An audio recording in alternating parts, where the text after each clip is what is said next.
Nesta edição do PB Desporto iremos discutir Neymar Júnior, ele mesmo, Neymar, outrora, lá atrás, super craque, diferenciado, jogador do futebol mundial, enquanto atleta do Barcelona.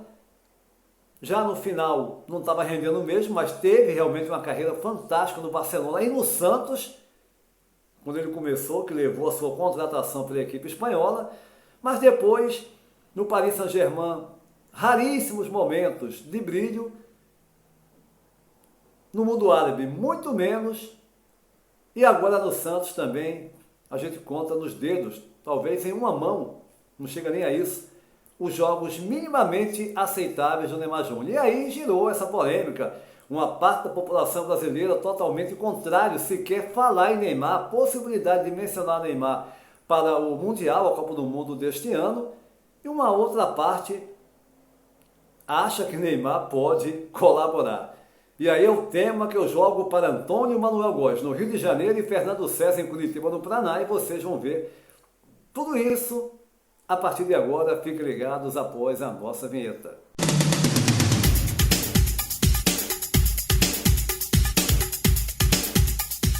E a gente inicia mais uma edição do PB Desporto nesta quarta-feira, dia 25 de março de 2026. Eu vou direto ao Rio de Janeiro. Você inicia, Antônio Manuel Góes, essas opiniões, a sua e do Fernando, com relação a essa situação do Neymar. É um dos assuntos agora mais comentados no mundo do futebol, porque vários coleguinhas de imprensa, inclusive, naquela coletiva de imprensa do Ancelotti, agora antes dessa data FIFA, mais de 3 ou 4 colocando porque o Neymar não foi convocado, se o Neymar tem chance, que é um grande jogador, enfim. E aí, essa discussão toda, eu começo contigo. Um abraço, Antônio Manuel Góes. Um Brasil literalmente dividido. Uma espécie de empate técnico entre os que advogam a convocação de Neymar por Ancelotti para a Copa do Mundo e os que são radicalmente contrários.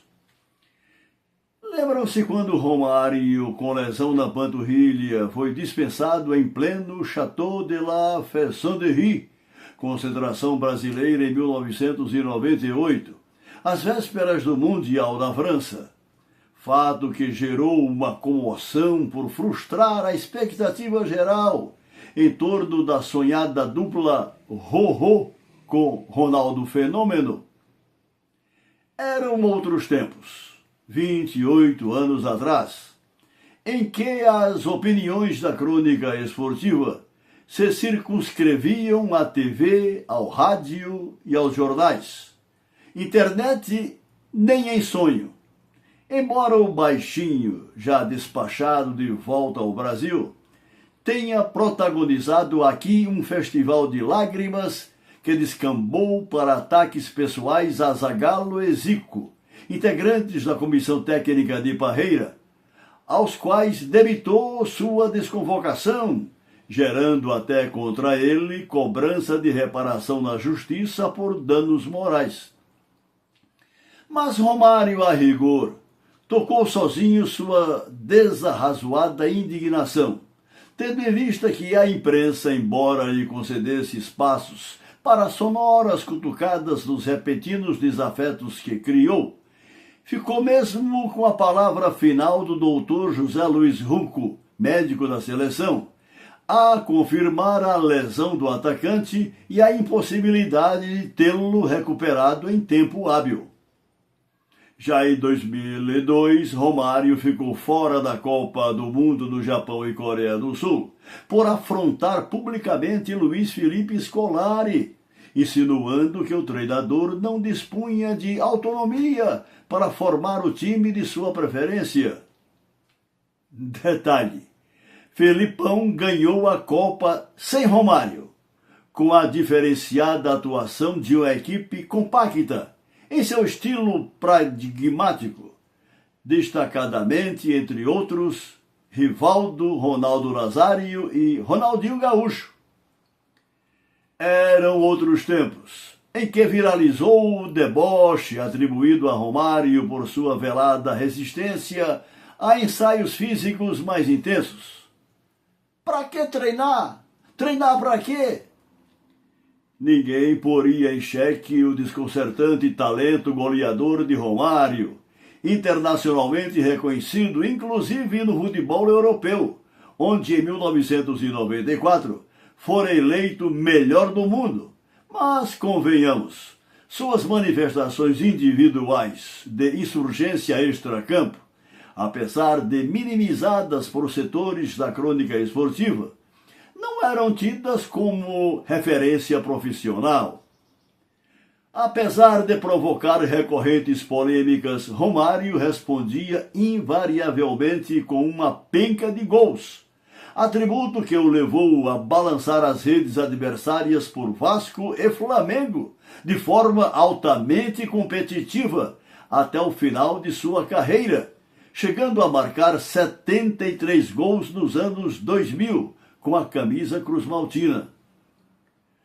Utilizei o longevo, quão duramente polêmico desempenho de Romário nas quatro linhas, em clubes gigantes do Brasil e da Europa, para reiterar em contradita, a meu juízo, claro, e muitos ponderados analistas dizem o mesmo, que Neymar deixou de entregar o que dele se espera como aplaudido artista da bola em sua reta final no Paris Saint-Germain, face a lesões agravadas por se descurar do imperativo de ser atleta, retornando ao Brasil depois do nababesco fiasco na Arábia Saudita, para, na prática, arrebanhar 80% das receitas geradas por vestir a camisa do Santos, reverenciado pateticamente na Vila Belmiro como o menino Ney de 15 anos atrás, que faz tempo deixou de ser.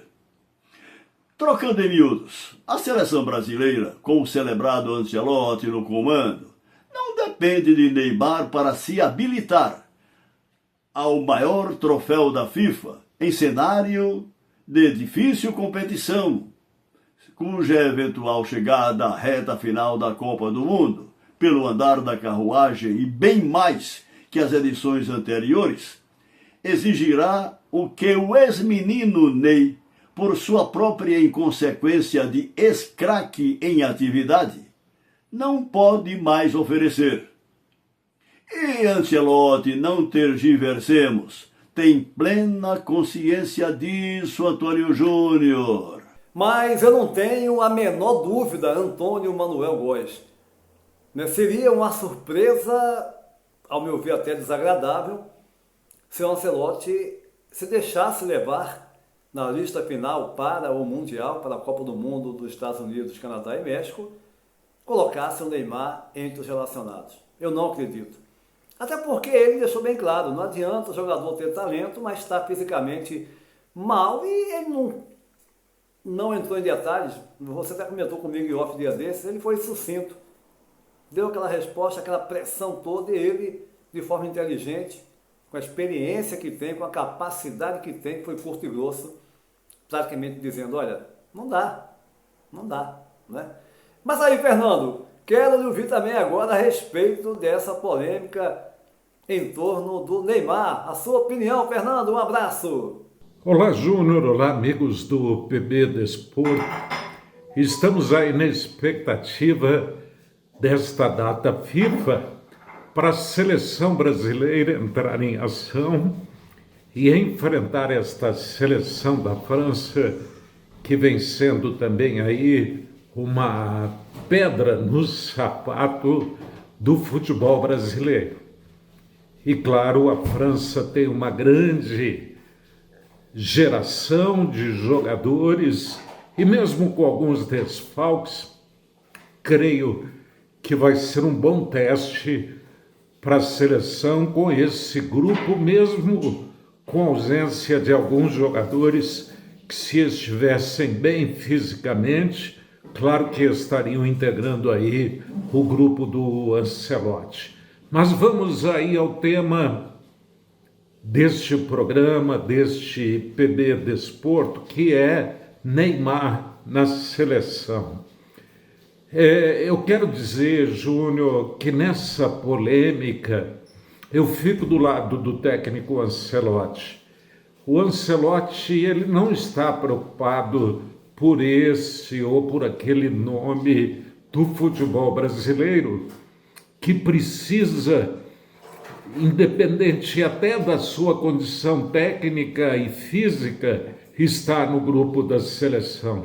E a polêmica maior reside justamente no menino, entre aspas, Neymar, que, convenhamos, há muito tempo deixou de ser menino. Eu acho que até o adulto Neymar pegaria melhor.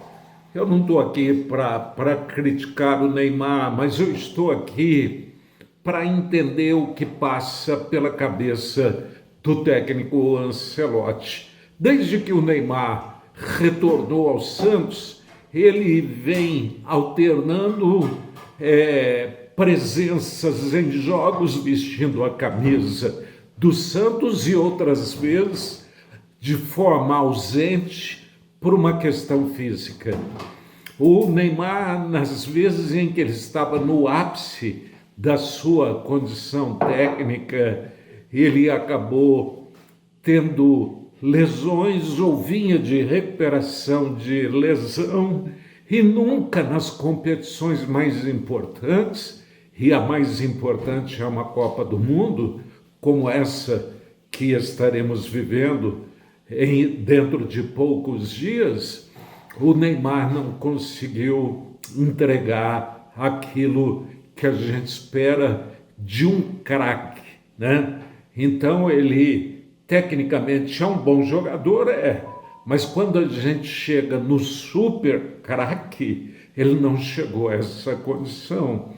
Por quê? Porque se dividiu com a sua presença em campo, com a sua presença nos gramados, mas também com a sua atividade de superstar fora de campo, ou se deslocando no seu jatinho, ou indo e vindo de outros continentes para o Brasil, quando ele atuava principalmente na Europa e depois no futebol árabe.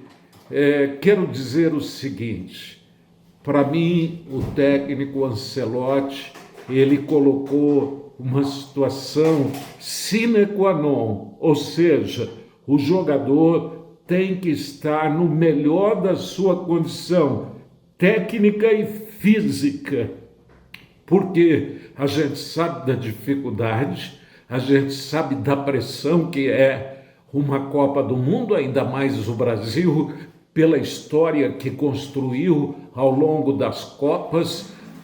Todas as seleções vão querer se impor justamente em cima do futebol brasileiro. E o maior exemplo disso foi o vexame do 7-1. Em resumo, fico com o Ancelotti. Se Neymar provar que está tão bem técnica como fisicamente, aí sim ele pode estar no grupo que vai para a Copa do Mundo, Júnior. Olha, Fernando, na verdade, eu acho não, eu acredito firmemente que o Ancelotti falou aquela frase ali, se estiver bem, vai apenas para acalmar, né, os coleguinhas que fizeram aquela pressão. Entre esses, não só jornalistas, mas os tais influencers, né, que hoje se fazem presente, brincadeira, até nas coletivas da seleção brasileira. Né? Porque o Neymar não tem a menor condição, gente. Mas espera aí. O Neymar, com o talento que tem, se ele tiver minimamente... Gente, Copa do Mundo é uma competição curta, tiro curto. Você tem que estar no ápice da sua forma. Né? E outra coisa, Antônio Manuel Gomes citou bem. Romário, longe de ser um exemplo, Hoje em dia, se ele agisse como antes, ele não ia, ele mesmo já falou que hoje iria treinar mais, né? Mas o Romário, pelo menos, ele fazia, ia para a noite errado e tal, mas chegava em campo e decidia. E o Neymar? O que o Neymar fez até hoje na seleção brasileira? Mesmo na época que estava bem. E ainda mais agora, né, gente? Eu acho que é um assunto superado. Agora, tudo pode acontecer? Pode, né? Mas eu não acredito. Esta edição do PB do Esporte vai ficando por aqui, convidando você. Gente, olha, vai lá e opina também, dá a sua opinião, o seu pitaco sobre essa questão do Neymar, lá nos comentários. Tá? Essa edição vai ficando por aqui, convidando você para se inscrever no nosso canal, deixar o seu like, compartilhar os nossos vídeos em suas redes sociais. A todos um abraço e até a próxima!